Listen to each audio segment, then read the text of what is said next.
Hello everyone, I hope you all are having a great time. Today I'm back with another tutorial video, and in this video I'll be guiding you guys through the steps of creating an account in blockchain. But before that, here's a short description about it. Blockchain is a cryptocurrency financial services company.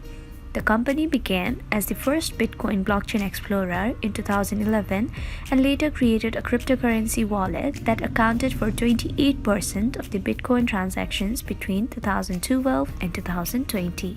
So, if you want to find out how you can create an account in blockchain, then make sure to watch this video till the end.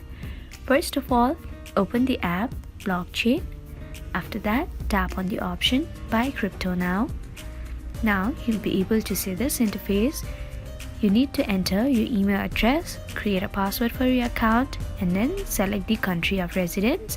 Once you do that, you need to check on this box right here after reading the information provided here, and then tap on Get Started. After that, follow the further instructions provided, and finally you'll be able to create your blockchain account. So we have come to the end of the video. I hope this video was helpful for you guys. If it was, then please make sure to like, leave a comment, share and subscribe to our YouTube channel, Tech Quest. We'll be back with more such videos.